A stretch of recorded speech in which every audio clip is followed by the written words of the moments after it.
Joina Yeko omutuuze ku kimu ku byalo ebirinaanye olwazi luno olusangibwa mu ggombolola y'e Kaptanya e Kapchora agamba nti mu biseera bye ng'akyali muvubuka ekifo kino kyali nga kya byabulambuzi era ng'aleeta abaana be ne banyumirwa. I was schooling at Komri. I used to bring even the children who were here and we used to jam there and then we could jam safely.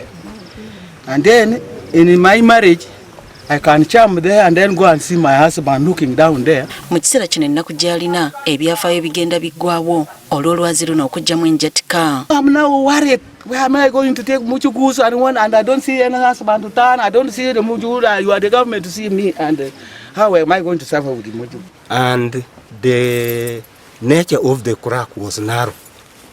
Actually, it was about 30 centimeters. We used even to cross.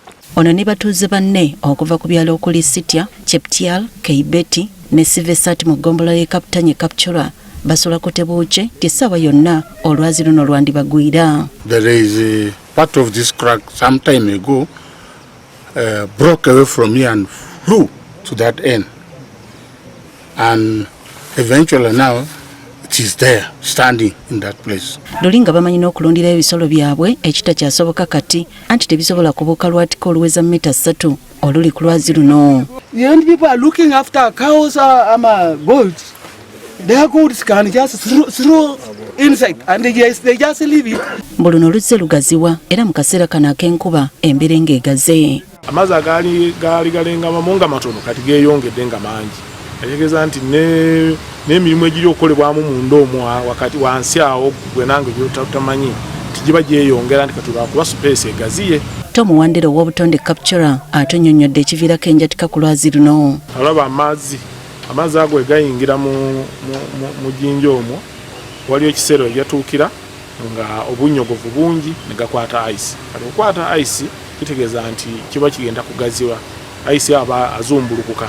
So kati okuzumbulukuka okwo kuleetera ejjinja lino okutandika nga lizaanya oba ne liba nti olwatika luba lukola ki lweyongera nga lugaziwamu. Awadde abatuuze amagezi okusala amagezi nga bukyali okwewala okukifuuwa nga bakizza munda. Sigambye nti abantu batandika okutya kati baveeyo leero naye balina okukiteeka mu bwongo nti olwatika luli kweyongera kuba bennyini nabo bamaze dde okujulira nti babakulembeze ku byalo bino ebiri mu Katyabaga bagamba nti beekubira ddendulu eri bekikwatako naye tebafunanga kuddibwamu. I sat down with my members after realizing that we have a problem. I make a report. I took it to LSC2 to sign, LSC3 to sign, LSC5 up to COW's office, where I was told that that office is now to forward that information of ours to the responsible persons. It was last year when one of the representatives from OPM came and we held a meeting with all the leaders. They promised that the UPDF can blast this rock, and we are now still waiting up to today. They have not yet come. Kati basaba government esitukiremu ng'ekizimba tekinnasamba ddagala. How many people in your village are at risk? There are about 200. And we are just requesting our government they should come and help us to rescue our people. Ng'oggyeko amaka olwazi luno lwetoolodde ekkanisa 6, amasomero 6 n'ebirala.